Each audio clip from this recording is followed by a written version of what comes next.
What's going on in America today? Why are we over our heads in debt? Why can't the politicians bring debt under control? Why are so many people, often both parents now, working at low-paying, dead-end jobs and still making do with less? What's the future of the American economy and way of life? Why does the government tell us inflation is low when the buying power of our paychecks is declining at an alarming rate? Only a generation ago, bread was a quarter, and you could get a new car for $19.95.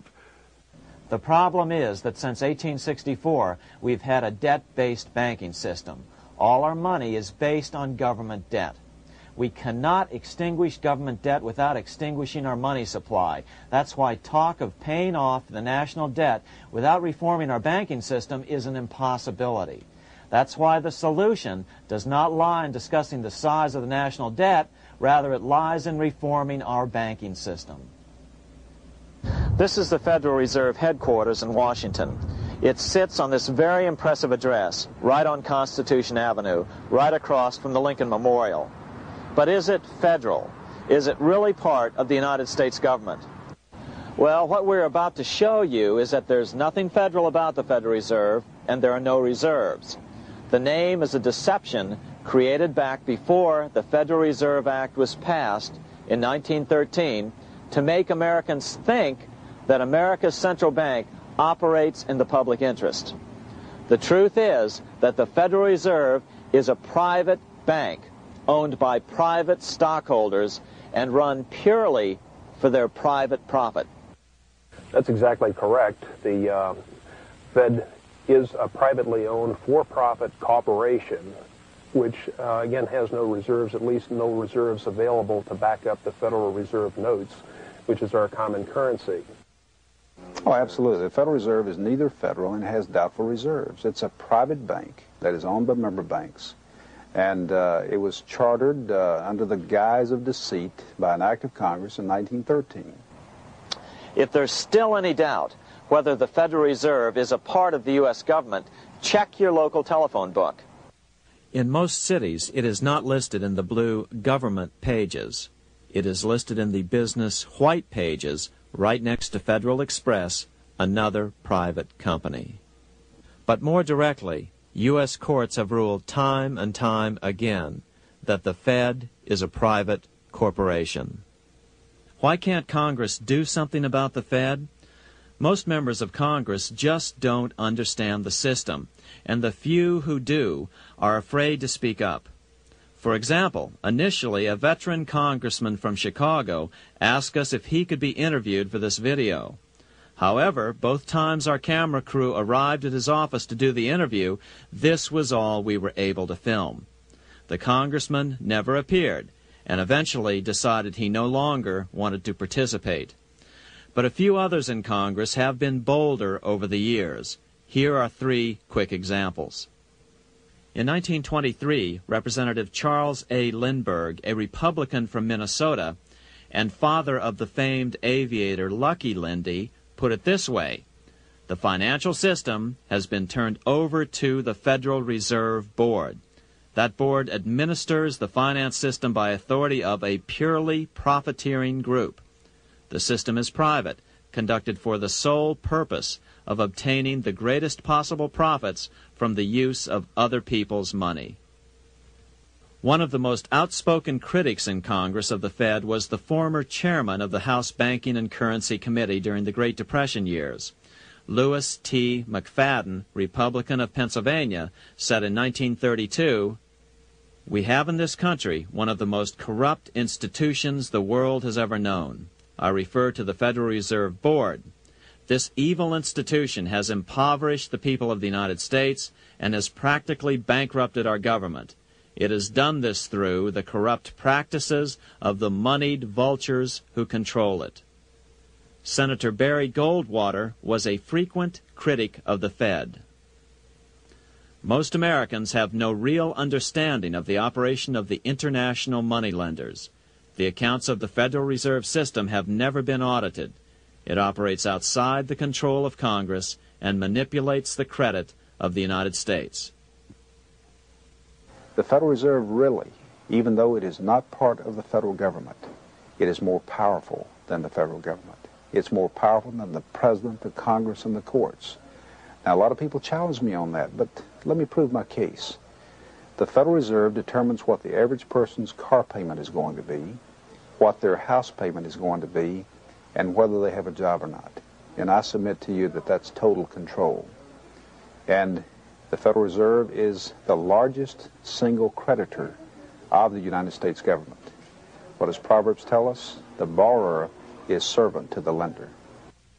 What one has to understand is that from the day the Constitution was adopted right up to today, the folks who profit from privately owned central banks, as Madison called them, the money changers, have fought a running battle for control over who gets to print America's money. Why is who prints the money so important? Think of money as just another commodity. If you have a monopoly on a commodity that everyone needs, everyone wants, and nobody has enough of, there are lots of ways to make a profit, and also exert tremendous political influence. That's what this battle is all about. Throughout the history of the United States, the money power has gone back and forth between Congress and some sort of privately owned central bank. The Founding Fathers knew the evils of a privately owned central bank.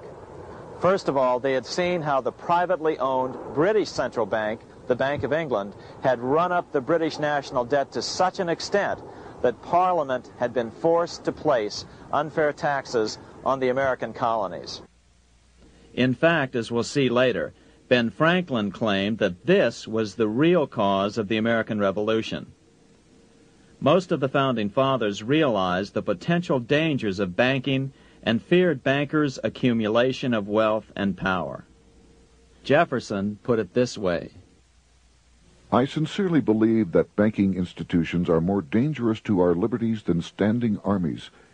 The issuing power should be taken from the banks and restored to the people to whom it properly belongs. That succinct statement of Jefferson is, in fact, the solution to all our economic problems today. It bears repeating. The issuing power should be taken from the banks and restored to the people to whom it properly belongs. James Madison, the main author of the Constitution, agreed. Interestingly, he called those behind the central bank scheme money changers. Madison strongly criticized their actions. History records that the money changers have used every form of abuse, intrigue, deceit, and violent means possible to maintain their control over governments by controlling money and its issuance. The battle over who gets to issue our money has been the pivotal issue throughout the history of the United States. Wars are fought over it, depressions are caused to acquire it. Yet after World War I, this battle was rarely mentioned in newspapers or history books. Why? By World War I, the money changers, with their dominant wealth, had seized control of most of the nation's press. Throughout U.S. history, this battle over who gets the power to issue our money has raged.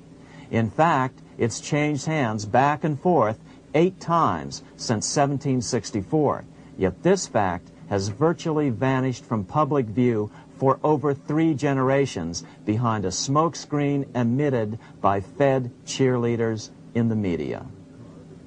Until we stop talking about deficits and government spending and start talking about who controls how much money we have, it's all just a big shell game, a complete and utter deception. It won't matter if you pass an ironclad amendment to the Constitution mandating a balanced budget. Our situation is only going to get worse until we root out the cause at its source. What's the solution for our national problem? First of all, education. That's what this video presentation is all about. But secondly, we must act. We must take back the power to issue our own money. Issuing our own money is not a radical solution. I want to stress that. It's the same solution used at different points in U.S. history by men like Benjamin Franklin, Thomas Jefferson, Andrew Jackson, Martin Van Buren, and Abraham Lincoln. So, to sum it up, in 1913, Congress gave an independent central bank, deceptively named the Federal Reserve, a monopoly over issuing America's money, and the debt generated by this quasi-private corporation is what is killing the American economy. Though the Federal Reserve is now the most powerful central bank in the world, it was not the first. So where did this idea come from? To really understand the magnitude of the problem, we have to travel back to Europe. Just who are these money changers James Madison spoke of? In the Bible, 2,000 years ago, Jesus drove the money changers from the temple. It was the only time Jesus used force during his ministry. What were money changers doing in the temple? When Jews came to Jerusalem to pay their temple tax, they could only pay it with a special coin, the half shekel of the sanctuary. This was a half ounce of pure silver about this size. It was the only coin around at that time which was pure silver and of assured weight without the image of a pagan emperor. Therefore to Jews the half shekel was the only coin acceptable to God. But these coins were not plentiful. The money changers had cornered the market on them. Then they raised the price, just like any other commodity, to whatever the market would bear. In other words, money changers were making exorbitant profits because they held a virtual monopoly on money. The Jews had to pay whatever they demanded. To Jesus, this totally violated the sanctity of God's house.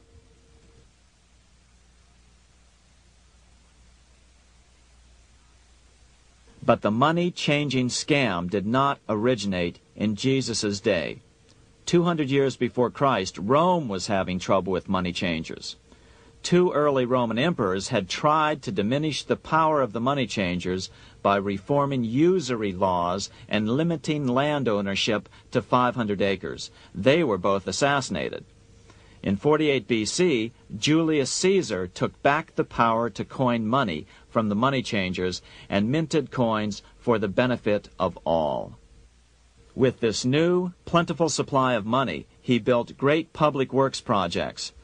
By making money plentiful, Caesar won the love of the common man.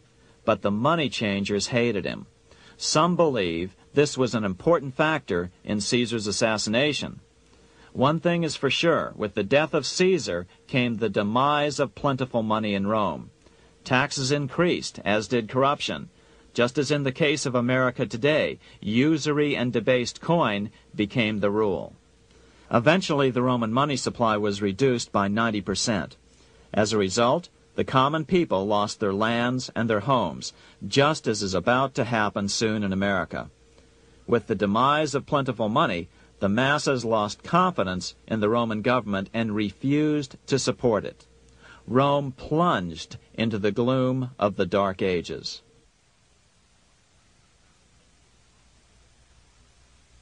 A 1,000 years after the death of Christ, money changers, those who loan out and manipulate the quantity of money, were active in medieval England.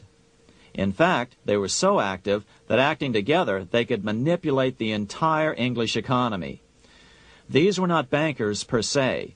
The money changers generally were the goldsmiths. They were the first bankers because they started keeping other people's gold for safekeeping in their vaults. The first paper money was merely a receipt for gold left at the goldsmith. Paper money caught on because it was more convenient than carrying around a lot of heavy gold and silver coins. Eventually, goldsmiths noticed that only a small fraction of the depositors ever came in and demanded their gold at any one time. Goldsmiths started cheating on the system. They discovered that they could print more money than they had gold, and usually no one would be the wiser. Then they could loan out this extra money and collect interest on it. This was the birth of fractional reserve banking. That is, loaning out many times more money than you have assets on deposit. So, if $1,000 in gold were deposited with them, they could loan out about $10,000 in paper money and draw interest payments on it, and no one would ever discover the deception. By this means, goldsmiths gradually accumulated more and more wealth and used this wealth to accumulate more and more gold. Today, this practice of loaning out more money than there are reserves is known as fractional reserve banking. Every bank in the United States is allowed to loan out at least 10 times more money than they actually have. That's why they get rich on charging, let's say, 8% interest. It's not really 8% per year, which is their income. It's 80%. That's why bank buildings are always the largest in town. But does that mean that all interest or all banking should be illegal? Hardly. In the Middle Ages, canon law, the law of the Catholic Church, forbade charging interest on loans. This concept followed the teachings of Aristotle and St. Thomas Aquinas. They taught that the purpose of money was to serve the members of society, to facilitate the exchange of goods needed to lead a virtuous life. Interest, in their belief, hindered this purpose by putting an unnecessary burden on the use of money. In other words, interest was contrary to reason and justice. Reflecting church law in the Middle Ages, Europe forbade charging interest on loans and made it a crime called usury. As commerce grew, and therefore opportunities for investment arose in the late Middle Ages, it came to be recognized that to loan money had a cost for the lender, both in risk and in lost opportunity. So some charges were allowed, but not interest per se. But all moralists, no matter what religion, condemn fraud, oppression of the poor, and injustice as clearly immoral. As we will see, fractional reserve lending is rooted in a fraud, results in widespread poverty, and reduces the value of everyone else's money. The ancient goldsmiths discovered that extra profits could be made by rowing the economy between easy money and tight money. When they made money easier to borrow, then the amount of money in circulation expanded. Money was plentiful. People took out more loans to expand their businesses. But then the money changers would tighten the money supply. They would make loans more difficult to get. What would happen? Just what happens today. A certain percentage of people could not repay their previous loans and could not take out new loans to repay the old ones.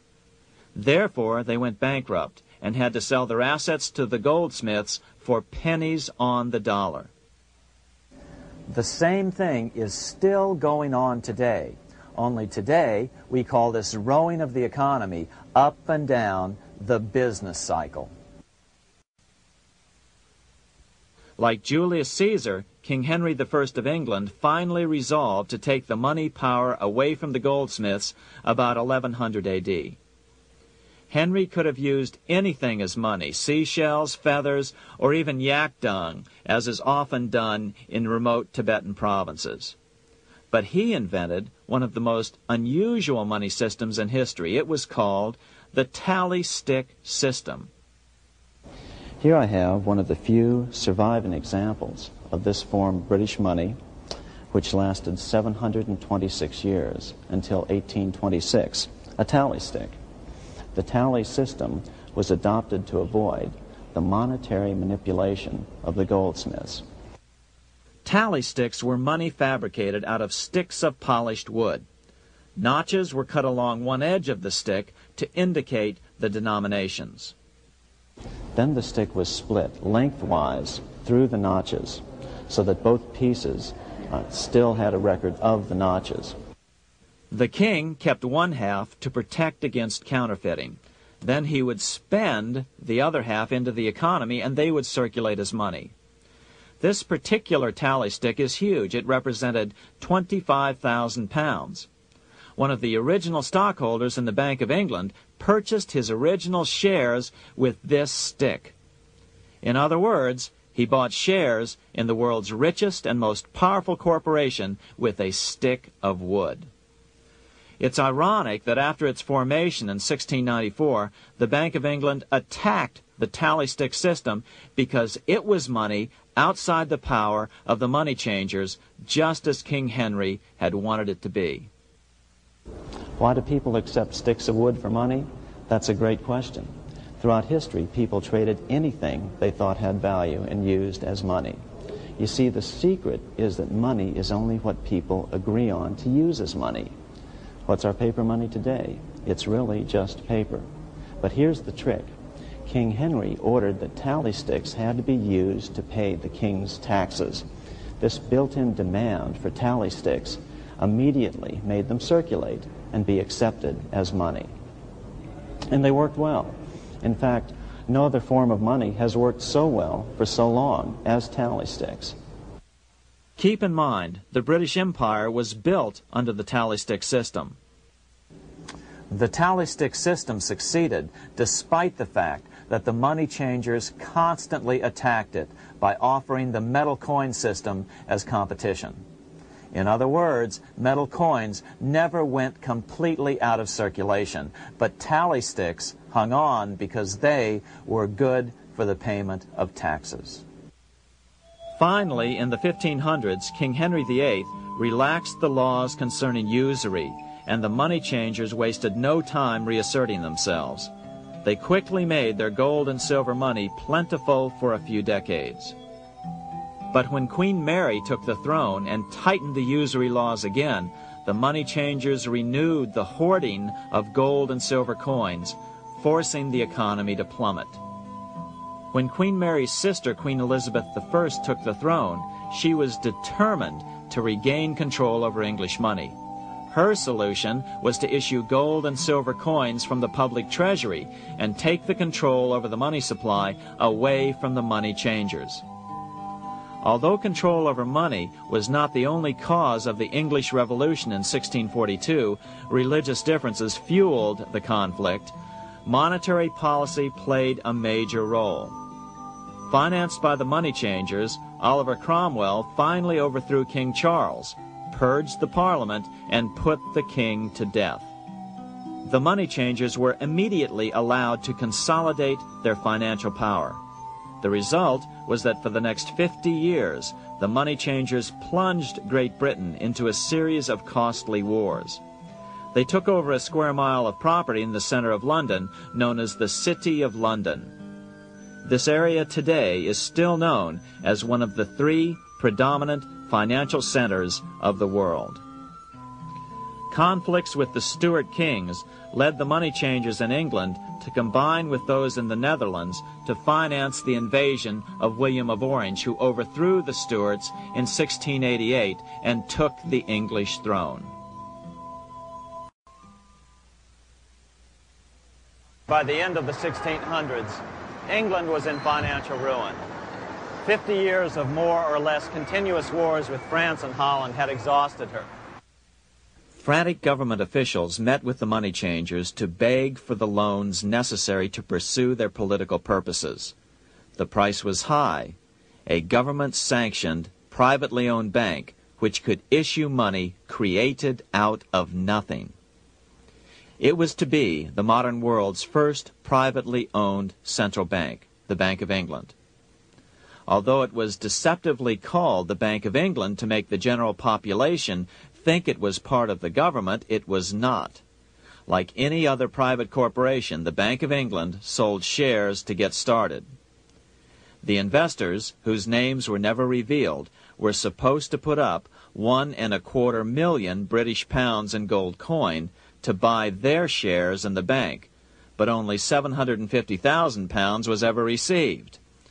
Despite that, the bank was duly chartered in 1694 and started out in the business of loaning out several times the money it supposedly had in reserves, all at interest.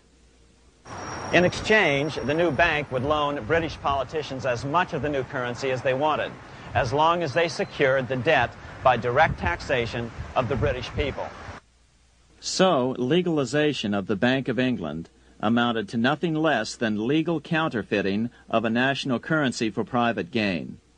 Unfortunately, nearly every nation now has a privately controlled central bank using the Bank of England as the basic model.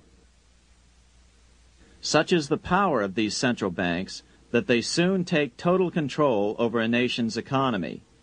It soon amounts to nothing but a plutocracy, ruled by the rich. It would be like putting control of the army in the hands of the mafia. The danger of tyranny would be extreme.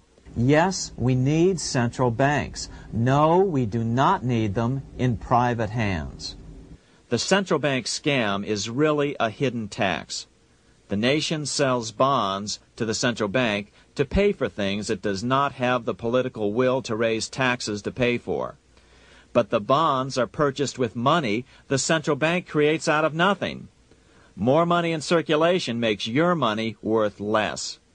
The government gets as much money as it needs, and the people pay for it in inflation. The beauty of the plan is that not one person in 1,000 can figure it out because it's usually hidden behind complex-sounding economics gibberish.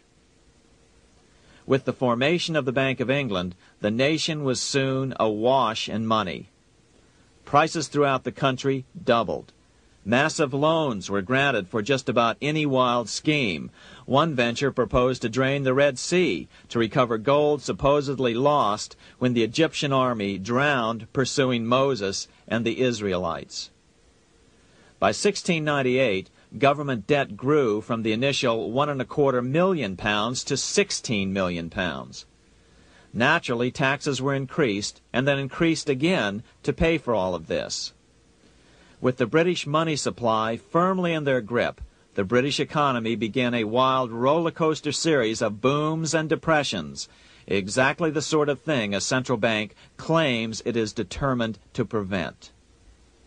There are two things which I think are intrinsic not just to the Bank of England but to central banking generally.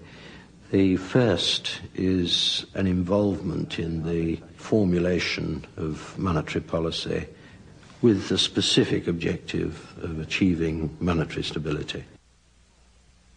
However, since the Bank of England took control, the British pound has rarely been stable. Now let's take a look at the role of the Rothschild family, the family said to be the wealthiest in the world.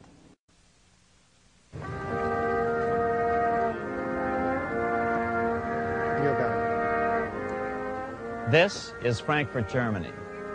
50 years after the Bank of England opened its doors, a goldsmith named Amschel Moses Bauer opened a coin shop, a counting house, in 1743. And over the door he placed a sign depicting a Roman eagle on a red shield.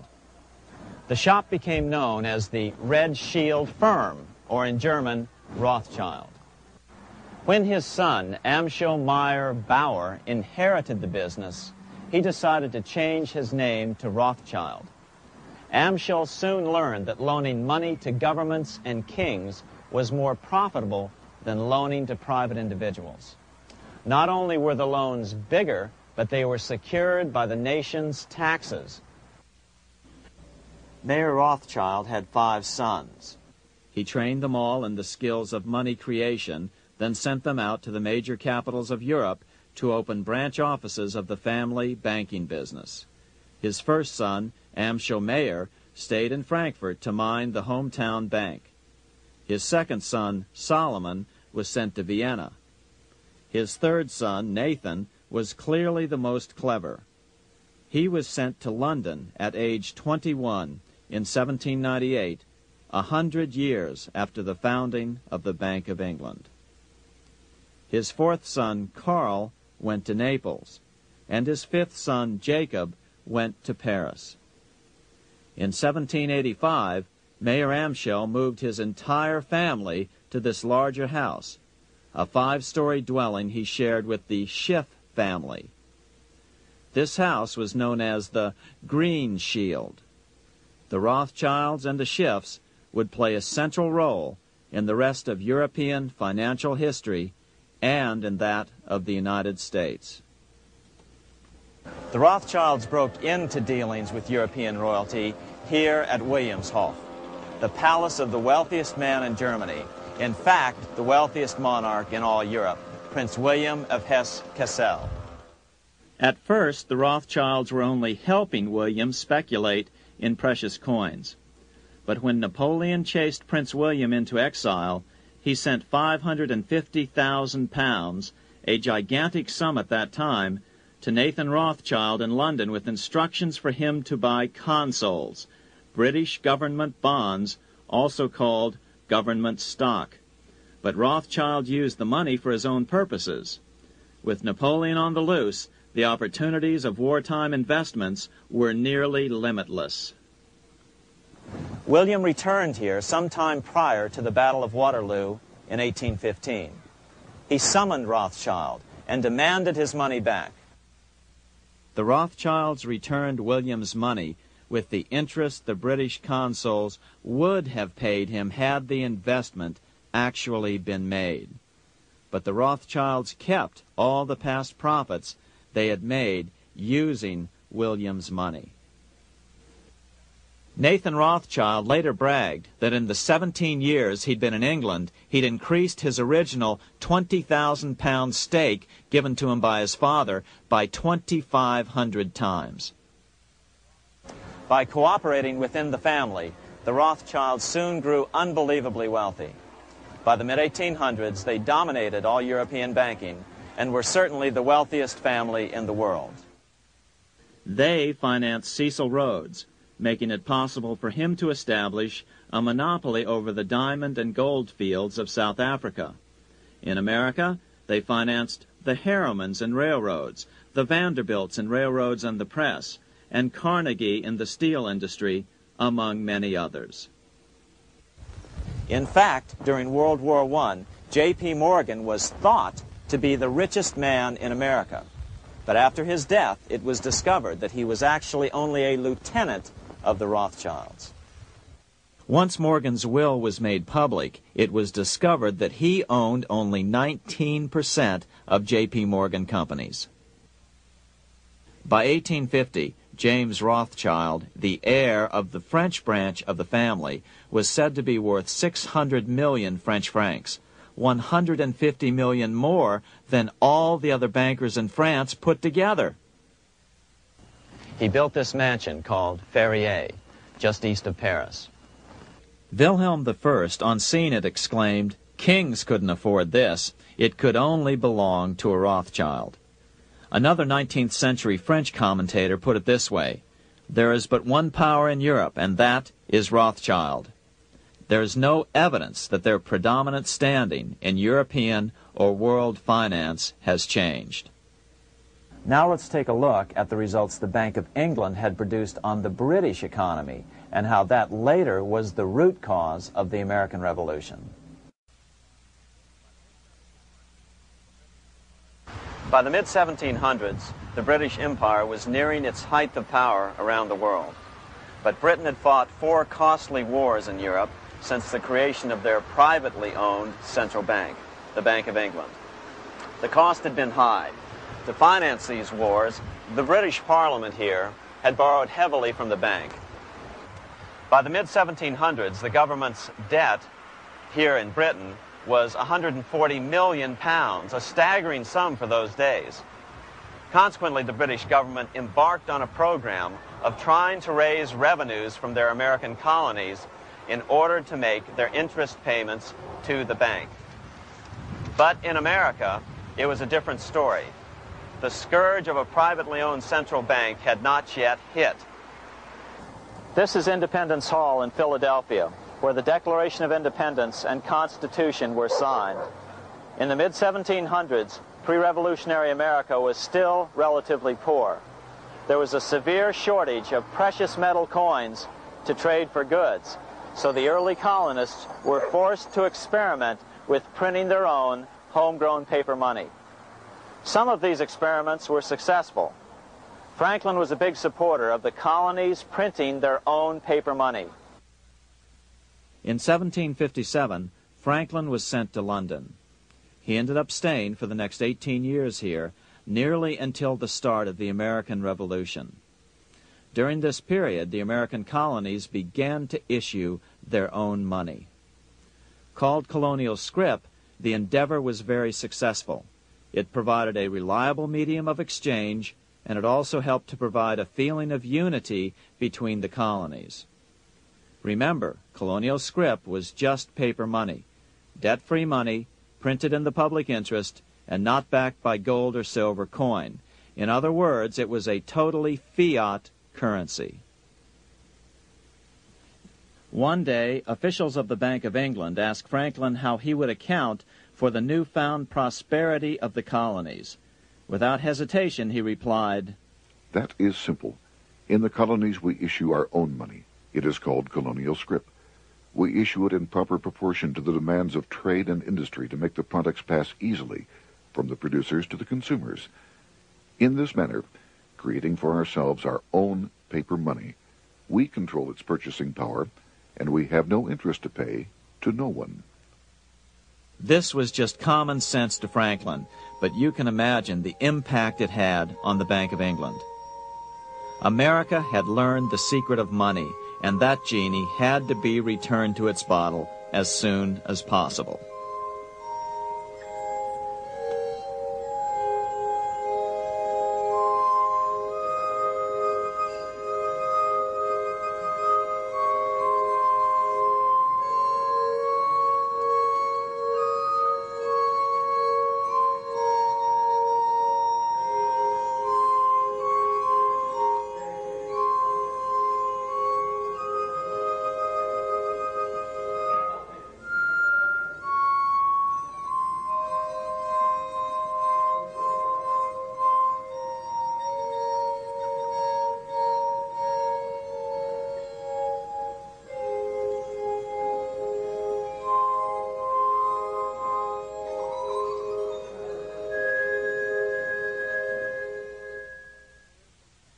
As a result, Parliament hurriedly passed the Currency Act of 1764. This prohibited colonial officials from issuing their own money and ordered them to pay all future taxes in gold or silver coins. In other words, it forced the colonies on a gold or silver standard. For those who still believe that a gold standard is the answer for America's current monetary problems, look what happened to America after that. Writing in his autobiography, Franklin said, "In 1 year, the conditions were so reversed that the era of prosperity ended and a depression set in to such an extent that the streets of the colonies were filled with unemployed." Franklin claims that this was even the basic cause for the American Revolution. As Franklin put it in his autobiography, The colonies would gladly have borne a little tax on tea and other matters had it not been that England took away from the colonies their money, which created unemployment and dissatisfaction. The inability of the colonists to get the power to issue their own money permanently out of the hands of George III and the international bankers was the prime reason for the Revolutionary War. By the time the first shots were fired in Lexington, Massachusetts, on April 19, 1775, the colonies had been drained of gold and silver coin by British taxation. As a result, the Continental government had no choice but to print money to finance the war. At the start of the Revolution, the U.S. money supply stood at $12 million. By the end of the war, it was nearly $500 million. As a result, the currency was virtually worthless. Shoes sold for $5,000 a pair. Colonial scrip had worked because just enough was issued to facilitate trade. As George Washington lamented, "A wagon load of money will scarcely purchase a wagon load of provisions." Today, those who support a gold-backed currency point to this period during the Revolution to demonstrate the evils of a fiat currency. But remember, the same currency had worked so well 20 years earlier during times of peace that the Bank of England had Parliament outlaw it. Towards the end of the Revolution, the Continental Congress, meeting here at Independence Hall, grew desperate for money. In 1781, they allowed Robert Morris, their financial superintendent, to open a privately owned central bank. Incidentally, Morris was a wealthy man who had grown wealthier during the Revolution by trading in war materials. Called the Bank of North America, the new bank was closely modeled after the Bank of England. it was allowed to practice fractional reserve banking. That is, it could lend out money it didn't have, then charge interest on it. If you or I were to do that, we would be charged with fraud, a felony. The bank's charter called for private investors to put up $400,000 worth of initial capital. But when Morris was unable to raise the money, he brazenly used his political influence to have gold deposited in the bank, which had been loaned to America by France. He then loaned this money to himself and his friends to reinvest in shares of the bank. And, like the Bank of England, the bank was given a monopoly over the national currency. Soon the dangers became clear. The value of American currency continued to plummet. So, 4 years later, in 1785, the bank's charter was not renewed. The leader of the effort to kill the bank, William Findley of Pennsylvania, explained the problem this way, quote, "This institution, having no principle but that of avarice, will never be varied in its object, to engross all the wealth, power, and influence of the state." The men behind the Bank of North America, Alexander Hamilton, Robert Morris, and the bank's president, Thomas Weiling, did not give up. Only 6 years later, Hamilton, then Secretary of the Treasury, and his mentor, Morris, rammed a new privately owned central bank through the new Congress. Called the first bank of the United States, Thomas Weiling again served as the bank's president. The players were the same, only the name of the bank was changed.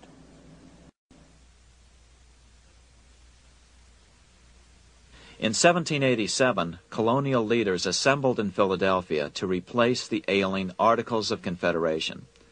As we saw earlier, both Thomas Jefferson and James Madison were unalterably opposed to a privately owned central bank.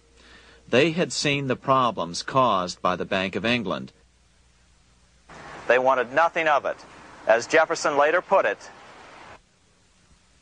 "If the American people ever allow private banks to control the issue of their currency, first by inflation, then by deflation, the banks and the corporations which grow up around them will deprive the people of all property until their children wake up homeless on the continent their fathers conquered."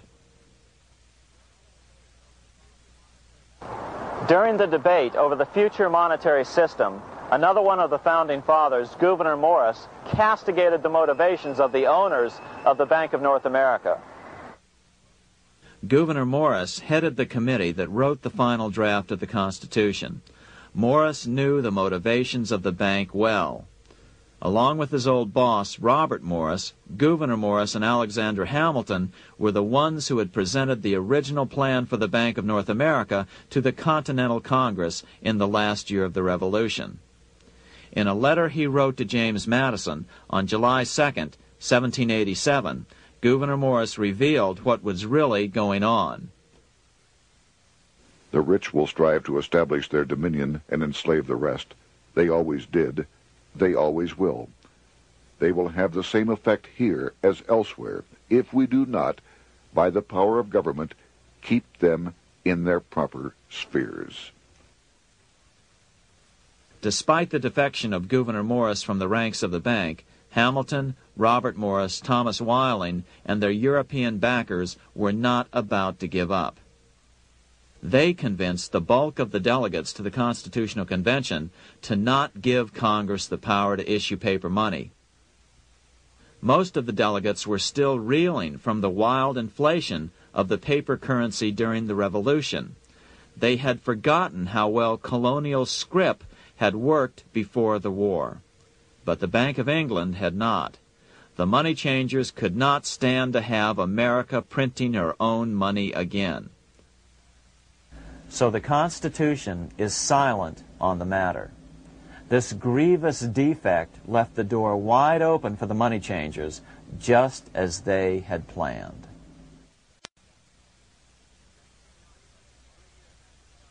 In 1790, less than 3 years after the Constitution had been signed, the money changers struck again.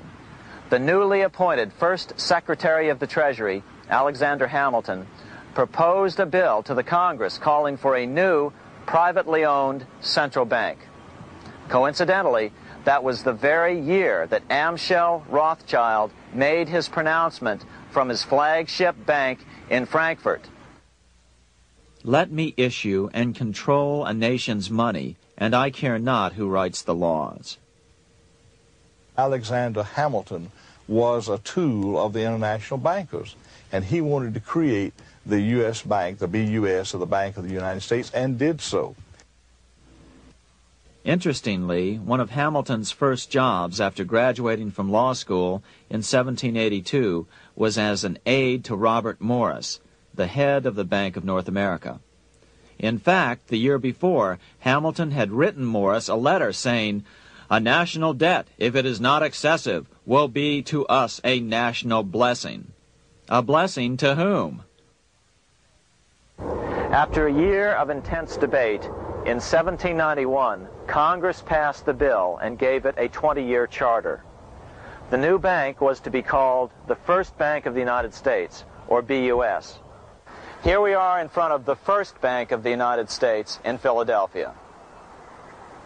The bank was given a monopoly on printing U.S. currency, even though 80% of its stock would be held by private investors. The other 20% would be purchased by the U.S. government. But the reason was not to give the government a piece of the action. It was to provide the capital for the other 80% owners. As with the old Bank of North America and the Bank of England before that, the stockholders never paid the full amount for their shares. The U.S. government put up their initial $2 million in cash.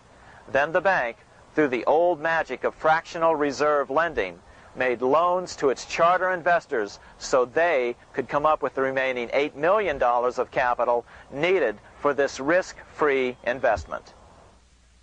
Like the Bank of England, the name of the Bank of the United States was deliberately chosen to hide the fact that it was privately controlled. And like the Bank of England, the names of the investors in the bank were never revealed. Many years later, it was a common saying that the Rothschilds were the power behind the old Bank of the United States. The bank was sold to Congress as a way to bring stability to the banking system and eliminate inflation. So what happened? Over the first 5 years, the U.S. government borrowed $8.2 million from the Bank of the United States. In the same 5-year period, prices rose by 72%. Jefferson, as the new Secretary of State, watched the borrowing with sadness and frustration, unable to stop it. I wish it were possible to obtain a single amendment to our Constitution, taking from the federal government the power of borrowing. Millions of Americans feel the same way today. They watch in helpless frustration as the federal government borrows the American economy into oblivion. So, although it was called the First Bank of the United States, it was not the first attempt at a privately owned central bank in this country. As with the Bank of North America, the government put up most of the cash to get this private bank going, then the bankers loaned the money to each other to buy the remaining stock in the bank. It was a scam, plain and simple, and they wouldn't be able to get away with it for long. But first, we have to travel back to Europe to see how a single man was able to manipulate the entire British economy by obtaining the first news of Napoleon's final defeat.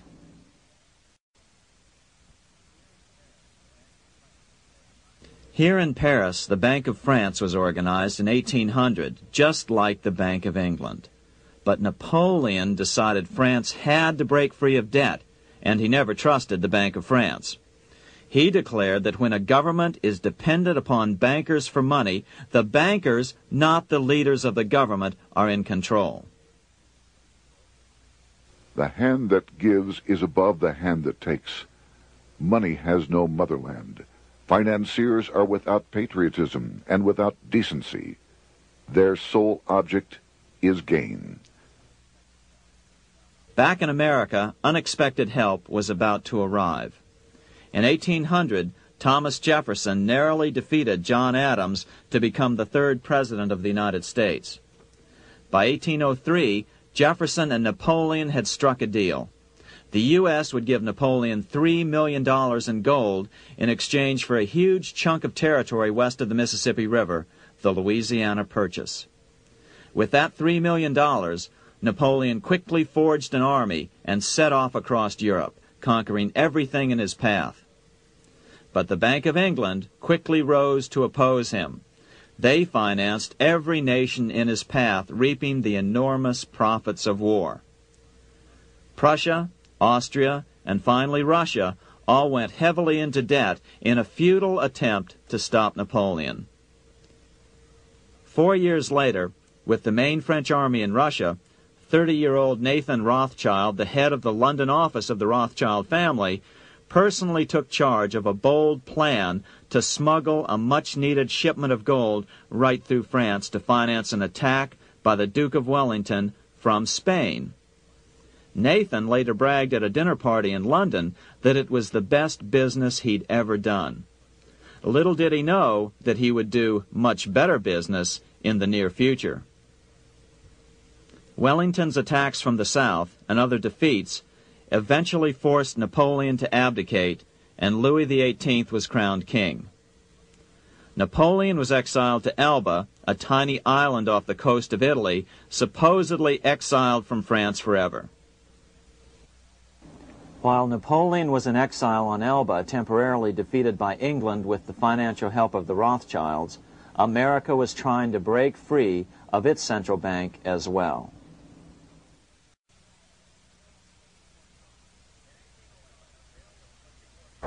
In 1811, a bill was put before Congress to renew the charter of the Bank of the United States. The debate grew very heated, and the legislatures of both Pennsylvania and Virginia passed resolutions asking Congress to kill the bank. The press corps of the day attacked the bank openly, calling it a great swindle, a vulture, a viper, and a cobra. Oh, to have an independent press once again in America. A congressman named P.B. Porter attacked the bank from the floor of Congress, saying if the bank's charter was renewed, Congress, quote, will have planted in the bosom of this Constitution a viper, which one day or another will sting the liberties of this country to the heart, close quote. Prospects didn't look that good for the bank. Some writers have even claimed that Nathan Rothschild warned that the United States would find itself involved in a most disastrous war if the bank's charter were not renewed. But it wasn't enough. When the smoke had cleared, the renewal bill was defeated by a single vote in the House and was deadlocked in the Senate. By now, America's fourth president, James Madison, was in the White House. Remember, Madison was a staunch opponent of the bank. His vice president, George Clinton, broke a tie in the Senate and sent the bank into oblivion. Within 5 months, England attacked the U.S., and the War of 1812 was on. But the British were still busy fighting Napoleon, and so the War of 1812 ended in a draw in 1814. Though the money changers were temporarily down, they were far from out. It would take them only another 2 years to bring back their bank bigger and stronger than ever.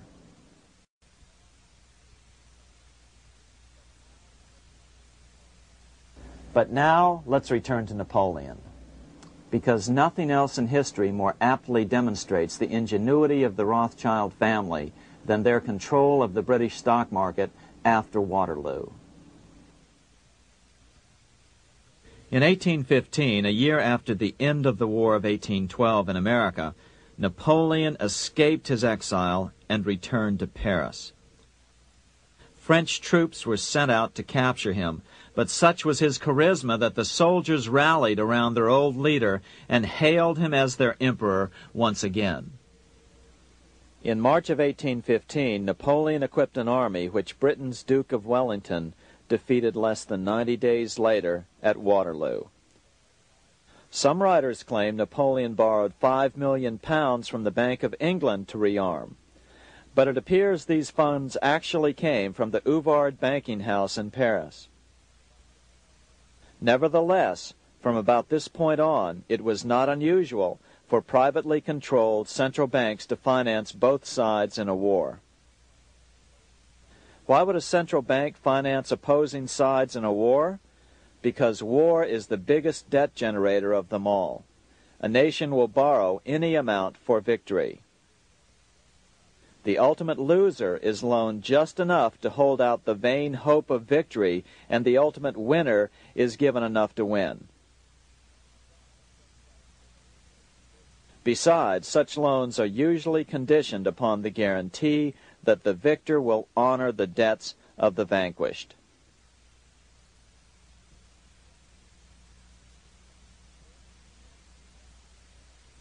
This is the Waterloo battlefield about 200 miles northeast of Paris in what today is Belgium. Here Napoleon suffered his final defeat, but not before thousands of French and Englishmen gave their lives on a steamy summer day in July of 1815. Right over there, on June 18, 1815, 74,000 French troops met 67,000 troops from Britain and other European nations. The outcome was certainly in doubt. In fact, had Napoleon attacked a few hours earlier, he would probably have won the battle.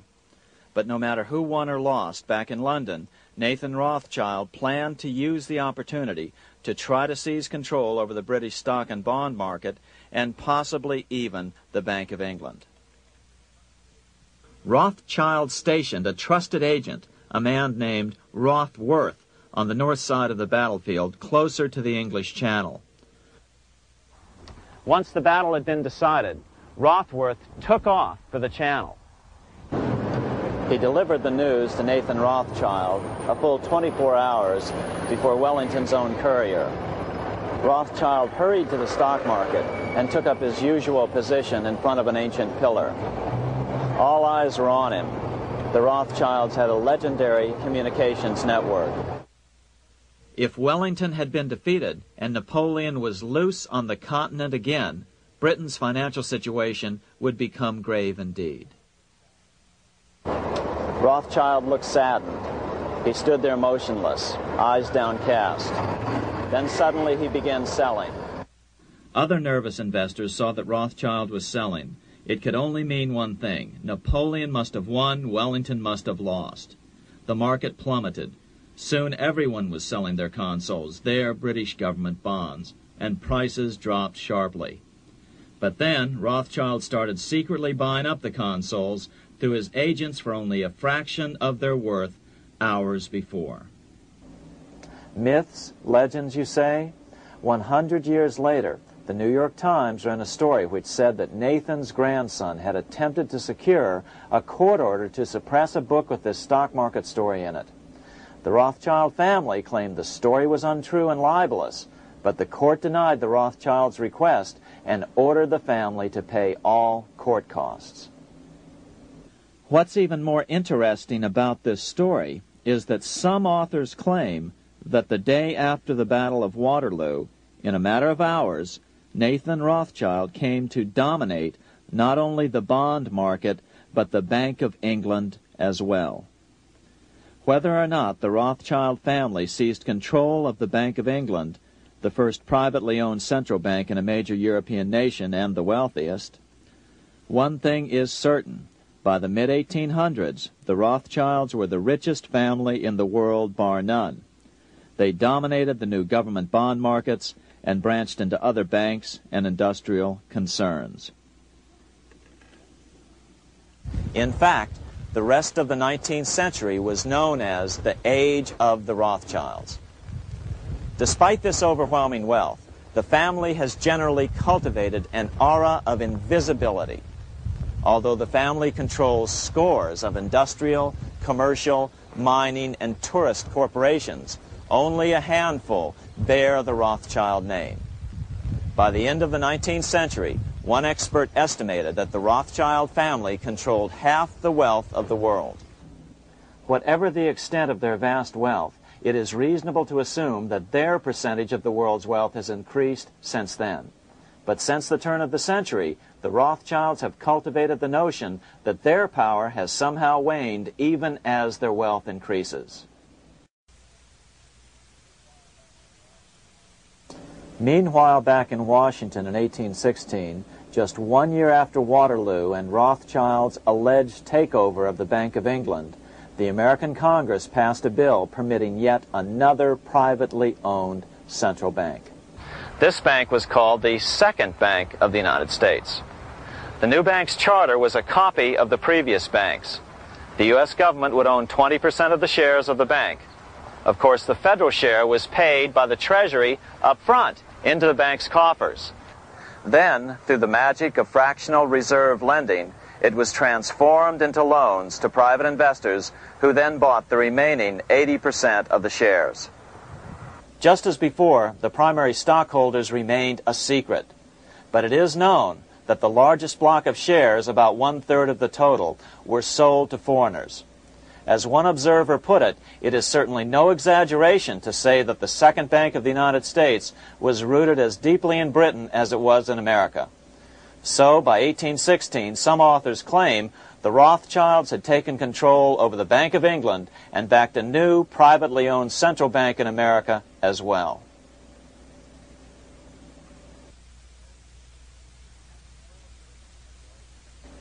After 12 years of manipulations of the U.S. economy on the part of the Second Bank of the U.S., the American people had had just about enough. Opponents of the bank nominated a dignified senator from Tennessee, Andrew Jackson, the hero of the Battle of New Orleans, to run for president. This is his home, the Hermitage. No one gave Jackson a chance initially. The bank had long ago learned how the political process could be controlled with money. To the surprise and dismay of the money changers, Jackson was swept into office in 1828. Jackson was determined to kill the bank at the first opportunity and wasted no time in trying to do so. But the bank's 20-year charter didn't come up for renewal until 1836, the last year of his second term, if he could survive that long. During his first term, Jackson contented himself with rooting out the bank's many minions from government service. He fired 2,000 of the 11,000 employees of the federal government. In 1832, with his re-election approaching, the bank struck an early blow, hoping Jackson would not want to stir up controversy. They asked Congress to pass a renewal bill 4 years early. Naturally, Congress complied, then sent it to the president for signing. But Jackson weighed in with both feet. Old Hickory, never a coward, vetoed the bill. His veto message is one of the great American documents. It clearly lays out the responsibility of the American government towards its citizens, rich and poor. It is not our own citizens only who are to receive the bounty of our government. More than 8 millions of the stock of this bank are held by foreigners. Is there no danger to our liberty and independence in a bank that in its nature has so little to bind it to our country? Controlling our currency, receiving our public monies, and holding thousands of our citizens' independence would be more formidable and dangerous than a military power of the enemy.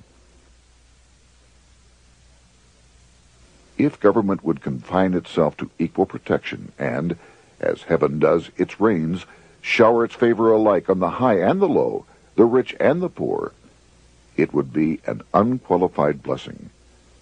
In the act before me, there seems to be a wide and unnecessary departure from these just principles. Later that year, in July 1832, Congress was unable to override Jackson's veto. Now Jackson had to stand for re-election. Jackson took his argument directly to the people. For the first time in U.S. history, Jackson took his presidential campaign on the road. Before then, presidential candidates stayed at home and looked presidential. His campaign slogan was Jackson and no bank. The National Republican Party ran Senator Henry Clay against Jackson. Despite the fact that the bankers poured over $3 million into Clay's campaign, Jackson was reelected by a landslide in November of 1832. Despite his presidential victory, Jackson knew the battle was only beginning. "The hydra of corruption is only scotched, not dead," said the newly elected president. Jackson ordered his new Secretary of Treasury, Lewis McLean, to start removing the government's deposits from the second bank and start placing them in state banks. But McLean refused to do so. Jackson fired him and appointed William J. Duane as the new Secretary of the Treasury. Duane also refused to comply with the president's requests, and so Jackson fired him as well, and then appointed Roger B. Taney to the office. Taney did withdraw government funds from the bank starting on October 1st, 1833. Jackson was jubilant. "I have it chained. I'm ready with screws to draw every tooth and then the stumps." But the bank was not yet done fighting. Its head, Nicholas Biddle, used his influence to get the Senate to reject Taney's nomination. Then, in a rare show of arrogance, Biddle threatened to cause a depression if the bank was not rechartered. This worthy president thinks that because he has scalped Indians and imprisoned judges, he is to have his way with the bank. He is mistaken. Next, in an unbelievable fit of honesty for a central banker, Biddle admitted that the bank was going to make money scarce to force Congress to restore the bank. Nothing but widespread suffering will produce any effect on Congress. Our only safety is in pursuing a steady course of firm restriction, and I have no doubt that such a course will ultimately lead to restoration of the currency and the recharter of the bank. What a stunning revelation. Here was the pure truth, revealed with shocking clarity. Biddle intended to use the money contraction power of the bank to cause a massive depression until America gave in. Unfortunately, this has happened time and time again throughout U.S. history and is about to happen again in today's world. Nicholas Biddle made good on his threat. The bank sharply contracted the money supply by calling in old loans and refusing to extend new ones. A financial panic ensued, followed by a deep depression. Naturally, Biddle blamed Jackson for the crash, saying that it was caused by the withdrawal of federal funds from the bank. Unfortunately, his plan worked well. Wages and prices sagged. Unemployment soared along with business bankruptcies. The nation quickly went into an uproar. Newspaper editors blasted Jackson in editorials. The bank threatened to withhold payments, which then could be made directly to key politicians for their support. Within only months, Congress assembled in what was called the panic session. 6 months after he had withdrawn funds from the bank, Jackson was officially censured by a resolution which passed the Senate by a vote of 26 to 20. It was the first time a president had ever been censured by Congress. Jackson lashed out at the bank. "You are a den of vipers. I intend to rout you out, and by eternal God, I will rout you out." America's fate teetered on a knife edge. If Congress could muster enough votes to override Jackson's veto, the bank would be granted another 20-year monopoly or more over America's money, time enough to consolidate its already great power. Then a miracle occurred. The governor of Pennsylvania came out supporting President Jackson and strongly criticized the bank. On top of that, Biddle had been caught boasting in public about the bank's plan to crash the economy. Suddenly, the tide shifted. In April of 1834, the House of Representatives voted 134 to 82 against rechartering the bank. This was followed up by an even more lopsided vote to establish a special committee to investigate whether the bank had caused the crash. When the investigating committee arrived at the bank's door in Philadelphia, armed with a subpoena to examine the books, Biddle refused to give them up. Nor would he allow inspection of correspondence with congressmen relating to their personal loans and advances he'd made to them. He also refused to testify before the committee back in Washington. On January 8, 1835, Jackson paid off the final installment on the national debt. which had been necessitated by allowing the banks to issue currency for government bonds rather than simply issuing treasury notes without such debt. He was the only president to ever pay off the debt. A few weeks later, on January 30th, 1835, an assassin by the name of Richard Lawrence tried to shoot President Jackson, but by the grace of God, both pistols misfired. Lawrence was later found not guilty by reason of insanity. After his release, he bragged to friends that powerful people in Europe had put him up to the task and promised to protect him if he were caught. The following year, when its charter ran out, the Second Bank of the United States ceased functioning as the nation's central bank. Biddle was later arrested and charged with fraud. He was tried and acquitted, but died shortly thereafter while still tied up in civil suits. After his second term as president, Jackson retired here to the Hermitage outside of Nashville to live out his life. He is still remembered here for his determination to kill the bank. In fact, he killed it so well that it took the money changers 77 years to undo the damage. When asked what his most important accomplishment had been, Jackson replied, "I killed the bank."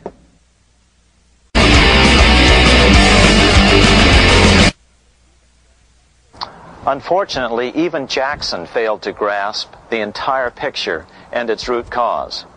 Although Jackson had killed the central bank, the most insidious weapon of the money changers, fractional reserve banking, remained in use by the numerous state-chartered banks. This fueled economic instability in the years before the Civil War. Still, the central bankers were out, and as a result, America thrived as it expanded westward. During this time, the principal money changers struggled to regain their lost centralized power, but to no avail. Then, finally, they reverted to the old central bankers' formula: war to create debt and dependency.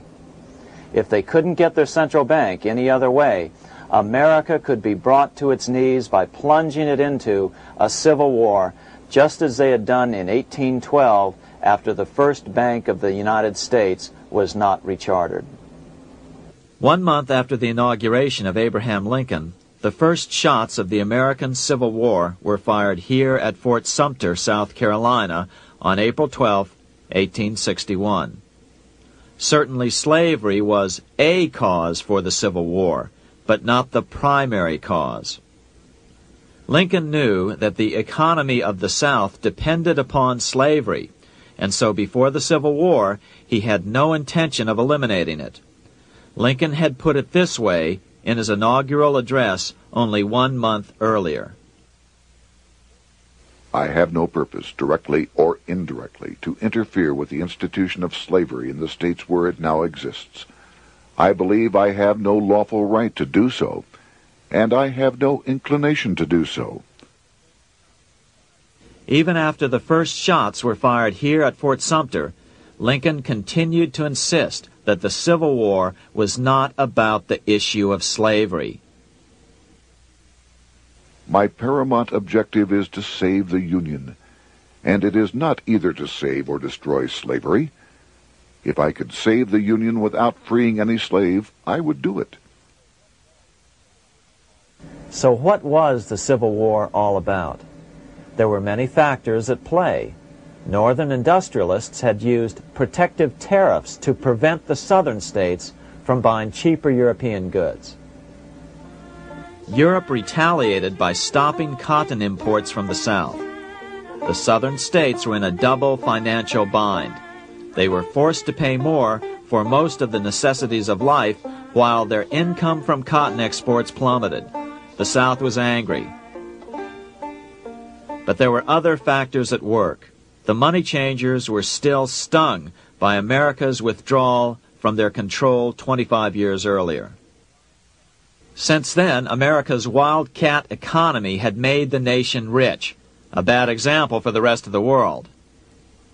The central bankers now saw an opportunity to split the rich new nation, to divide and conquer by war.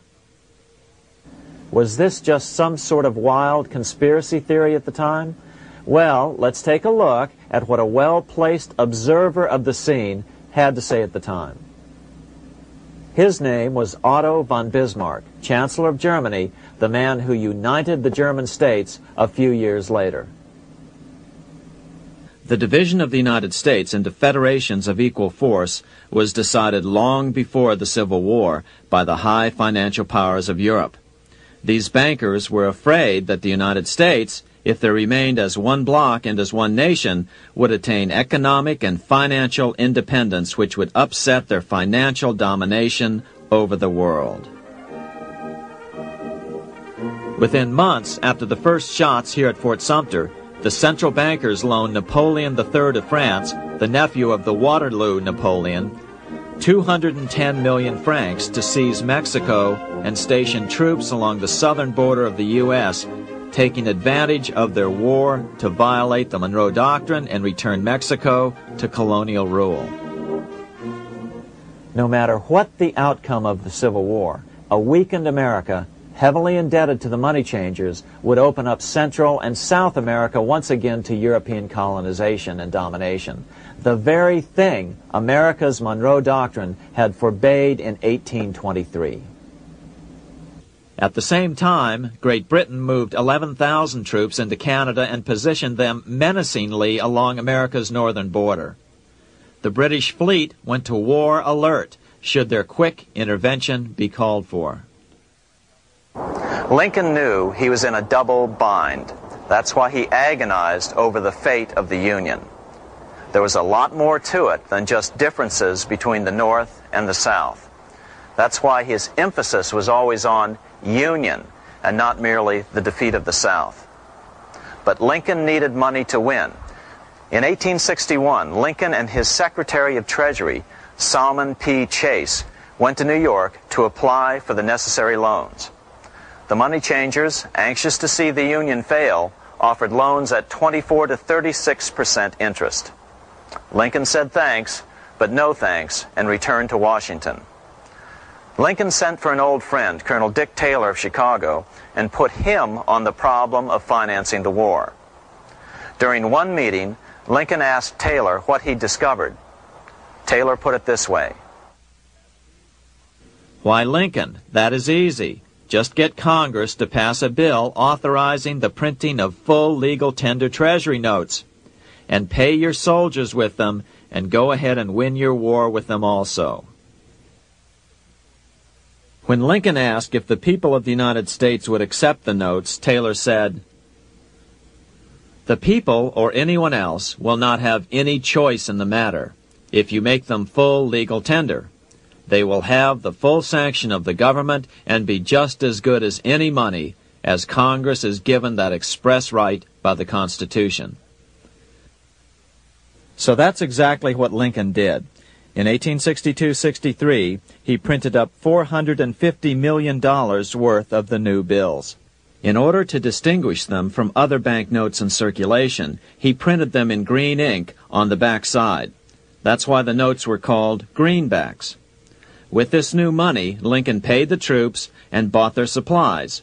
During the course of the war, nearly $450 million worth of greenbacks were printed at no interest to the federal government.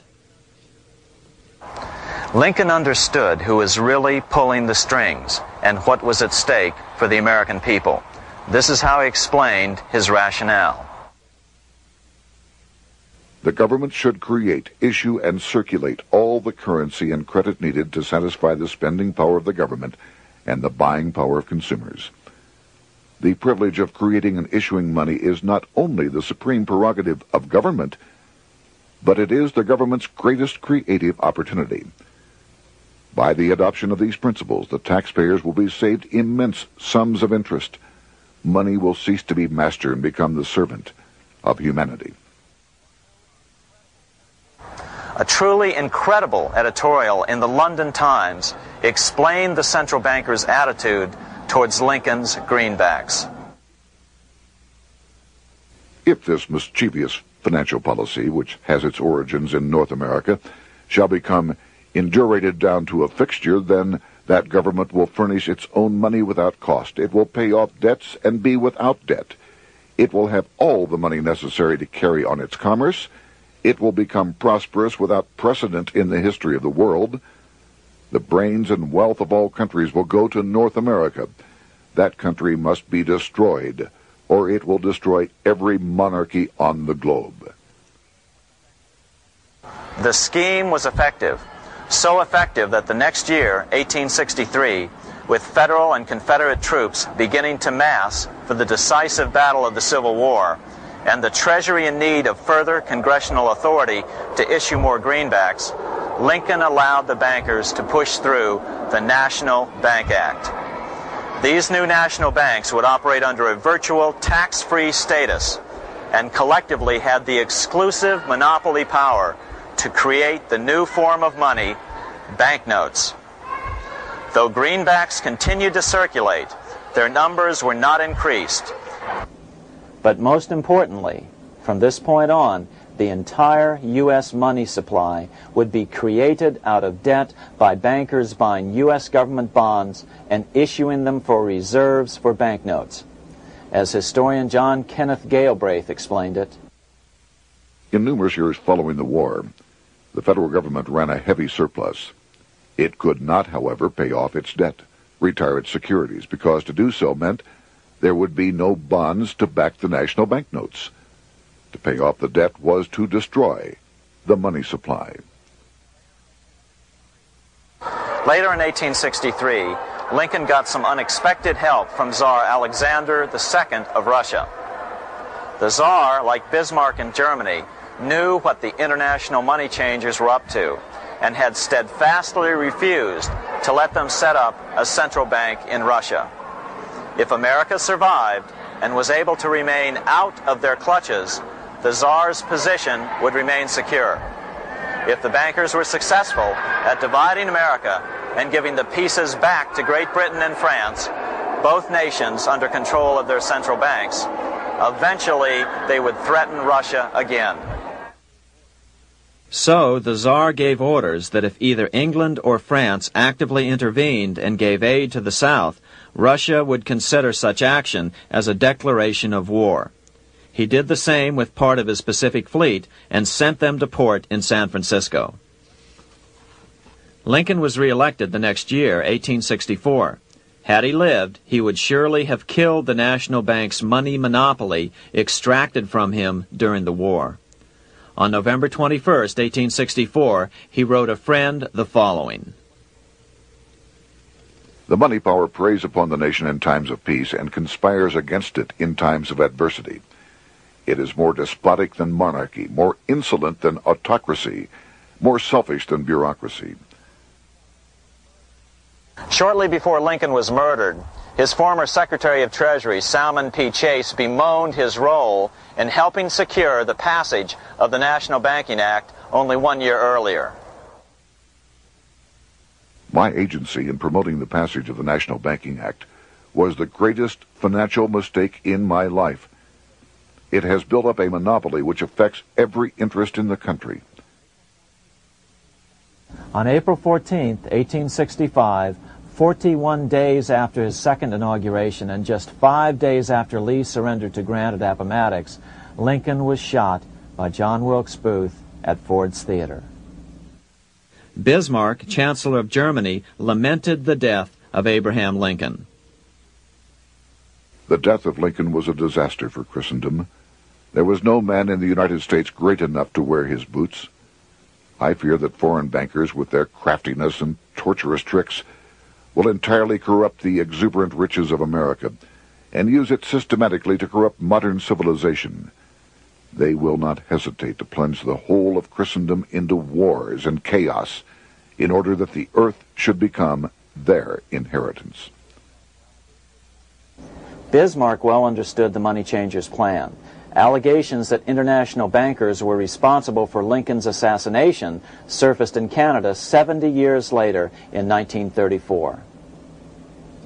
Gerald G. McGeer, a popular and well-respected Canadian attorney, revealed this stunning charge in a 5-hour speech before the Canadian House of Commons, blasting Canada's debt-based money system. Remember, it was 1934, the height of the Great Depression, which was ravaging Canada as well. McGeer had obtained evidence deleted from the public record, provided to him by Secret Service agents at the trial of John Wilkes Booth, after Booth's death. McGeer said it showed that Booth was a mercenary working for the international bankers. According to an article in the Vancouver Sun of May 2nd, 1934, Abraham Lincoln, the martyred emancipator of the slaves, was assassinated through the machinations of a group representative of the international bankers who feared the United States president's national credit ambitions. There was only one group in the world at that time who had any reason to desire the death of Lincoln. They were the men opposed to his national currency program and who had fought him throughout the whole Civil War on his policy of greenback currency. Interestingly, McGeer claimed that Lincoln was assassinated not only because international bankers wanted to reestablish a central bank in America, but because they also wanted to base America's currency on gold. Gold they controlled. In other words, put America on a gold standard. Lincoln had done just the opposite by issuing U.S. notes, greenbacks, which were based purely on the good faith and credit of the United States. The article quoted McGeer as saying, "They were the men interested in the establishment of the gold standard and the right of the bankers to manage the currency and credit of every nation in the world. With Lincoln out of the way, they were able to proceed with that plan and did proceed with it in the United States. Within 8 years after Lincoln's assassination, silver was demonetized and the gold standard money system set up in the United States." Not since Lincoln has the U.S. issued debt-free United States notes. These red-sealed bills, which were issued in 1963, were not a new issue from President Kennedy, but merely the old greenbacks reissued year after year. In another act of folly and ignorance, the 1994 Regal Act actually authorized the replacement of Lincoln's greenbacks with debt-based notes. In other words, greenbacks were in circulation in the United States until 1994. Why was silver bad for the bankers and gold good? Simple. Because silver was plentiful in the United States. It was very hard to control. Gold was, and always has been, scarce. Throughout history, it has been relatively easy to monopolize gold, but silver has historically been 15 times more plentiful. With Lincoln out of the way, the money changers' next objective was to gain complete control over America's money. This was no easy task. With the opening of the American West, silver had been discovered in huge quantities. On top of that, Lincoln's greenbacks were generally popular. Despite the European central bankers' deliberate attacks on greenbacks, they continued to circulate in the United States, in fact, until a few years ago. According to historian W. Cleon Skousen, right after the Civil War, there was considerable talk about reviving Lincoln's brief experiment with the constitutional monetary system. Had not the European Money Trust intervened, it would have no doubt become an established institution. It is clear that the concept of America printing her own debt-free money sent shockwaves throughout the European central banking elite. They watched with horror as Americans clamored for more greenbacks. They may have killed Lincoln, but support for his monetary ideas grew. On April 12, 1866, nearly 1 year to the day of Lincoln's assassination, Congress went to work at the bidding of the European central banking interests. It passed the Contraction Act, authorizing the Secretary of the Treasury to begin to retire some of the greenbacks in circulation and thereby contract the money supply. Authors Theodore R. Thorin and Richard F. Warner explained the results of the money contraction in their classic book on the subject, The Truth in Money Book. The hard times which occurred after the Civil War could have been avoided if the greenback legislation had continued as President Lincoln had intended. Instead, there were a series of money panics, what we call recessions. which put pressure on Congress to enact legislation to place the banking system under centralized control. Eventually, the Federal Reserve Act was passed on December 23, 1913. In other words, the money changers wanted two things: the reinstitution of a central bank under their exclusive control, and two, an American currency backed by gold. Their strategy was twofold.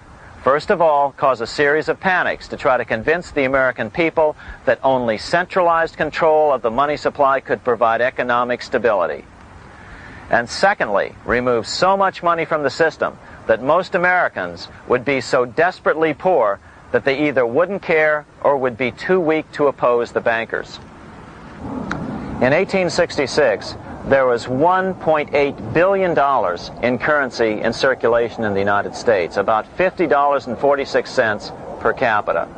In 1867 alone, $500 million, $500 million, was removed from the U.S. money supply.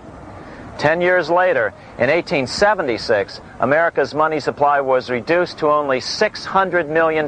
In other words, 2/3 of America's money had been called in by the bankers. Only $14.60 per capita remained in circulation. 10 years later, the money supply had been reduced to only $400 million, even though the population had boomed. The result was that only $6.67 per capita remained in circulation, a 760% loss in buying power over 20 years. Today, economists try to sell the idea that recessions and depressions are a natural part of something they call the business cycle. The truth is, our money supply is manipulated now just as it was before and after the Civil War. How did this happen? How did money become so scarce? Simple. Bank loans were called in and no new ones were given. In addition, silver coins were melted down. In 1872, a man named Ernest Sed was given 100,000 pounds, about $500,000, by the Bank of England and sent to America to bribe necessary congressmen to get silver demonetized. He was told that if that was not sufficient, to draw an additional 100,000 pounds or as much more as was necessary. The next year, Congress passed the Coinage Act of 1873, and the minting of silver dollars abruptly stopped. In fact, Representative Samuel Hooper, who introduced the bill in the House, acknowledged that Mr. Sed actually drafted the legislation. But it gets even worse than that. In 1874, Sed himself admitted who was behind the scheme. I went to America in the winter of 1872-73, authorized to secure, if I could, the passage of a bill demonetizing silver. It was in the interest of those I represented, the governors of the Bank of England, to have it done. By 1873, gold coins were the only form of coin money.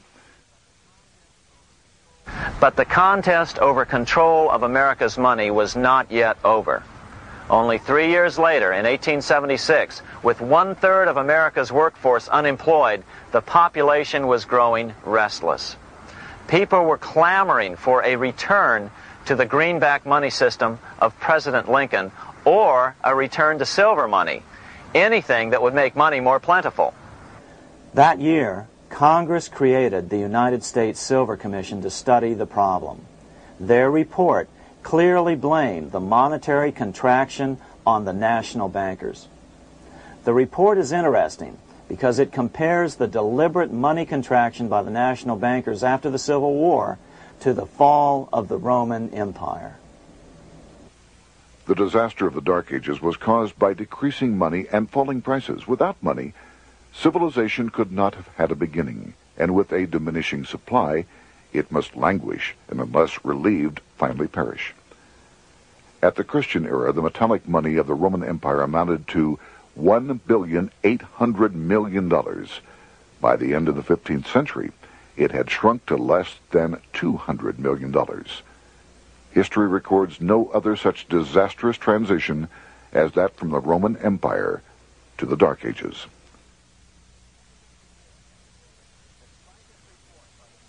Despite this report by the Silver Commission, Congress took no action. The next year, 1877, riots broke out from Pittsburgh to Chicago. The torches of starving vandals lit up the sky. The bankers huddled to decide what to do. They decided to hang on. Now that they were back in control to a certain extent, they were not about to give it up. At the meeting of the American Bankers Association that year, they urged their membership to do everything in their power to put down the notion of a return to greenbacks. The ABA Secretary, James Buell, authored a letter to the members which blatantly called on the banks to subvert not only Congress, but the press. It is advisable to do all in your power to sustain such prominent daily and weekly newspapers, especially the agricultural and religious press, as will oppose the greenback issue of paper money, and that you will also withhold patronage from all applicants who are not willing to oppose the government issue of money.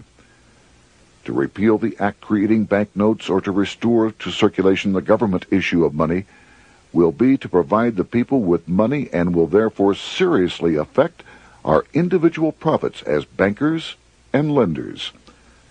See your congressman at once and engage him to support our interest that we may control legislation. As political pressure mounted in Congress for change, the press tried to turn the American people away from the truth. The New York Tribune put it this way on January 10th, 1878. "The capital of the country is organized at last, and we will see whether Congress will dare to fly in its face." But it didn't work entirely. On February 28, 1878, Congress passed the Sherman Law, allowing the minting of a limited number of silver dollars, ending the 5-year hiatus. This did not end gold backing of the currency, however, nor did it completely free silver. Previous to 1873, anyone who brought silver to the U.S. Mint could have it struck into silver dollars free of charge. No longer. But at least some money began to flow back into the economy again. With no further threat to their control, the bankers loosened up on loans, and the post-Civil War depression was finally ended. 3 years later, the American people elected Republican James Garfield president. Garfield understood how the economy was being manipulated. As a congressman, he had been chairman of the Appropriations Committee and was a member of Banking and Currency. After his inauguration, he slammed the money changers publicly in 1881. Whoever controls the volume of money in any country is absolute master of all industry and commerce. And when you realize that the entire system is very easily controlled, one way or another, by a few powerful men at the top, you will not have to be told how periods of inflation and depression originate.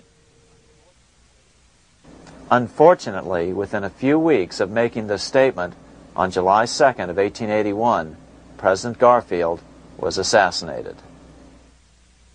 On July 2nd of 1881, President Garfield was assassinated.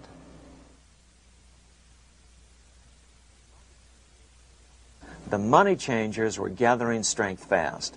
They began a periodic fleecing of the flock, as they called it, by creating economic booms followed by further depressions so they could buy up thousands of homes and farms for pennies on the dollar. In 1891, the money changers prepared to take the American economy down again, and their methods and motives were laid out with shocking clarity in a memo sent out by the American Bankers Association, the ABA, an organization in which most bankers were members. Notice that this memo called for bankers to create a depression on a certain date 3 years in the future. According to the Congressional Record, here's how it read in part. On September 1st, 1894, we will not renew our loans under any consideration. On September 1st, we will demand our money. We will foreclose and become mortgagees in possession. We can take 2/3 of the farms west of the Mississippi and thousands of them east of the Mississippi as well at our price. Then the farmers will become tenants, as in England. These depressions could be controlled because America was on the gold money standard. Since gold is scarce, it's one of the easiest commodities to manipulate. People wanted silver money legalized again so they could escape the stranglehold the money changers had on gold money. People wanted silver money reinstated, reversing Mr. Said's Act of 1873, by then called the Crime of 73. By 1896, the issue of more silver money had become the central issue in the presidential campaign. William Jennings Bryan, a senator from Nebraska, ran for president as a Democrat on the free silver issue. At the Democratic National Convention in Chicago, he made an emotional speech which won him the nomination, entitled Crown of Thorns and Cross of Gold. Though Bryan was only 36 years old at the time, this speech is widely regarded as the most famous oration ever made before a political convention. In the dramatic conclusion, Bryan said, "We will answer their demand for a gold standard by saying to them, you shall not press down upon the brow of labor this crown of thorns. You shall not crucify mankind upon a cross of gold." The bankers lavishly supported the Republican candidate, William McKinley, who favored the gold standard. The resulting contest was amongst the most fiercely contested presidential races in American history.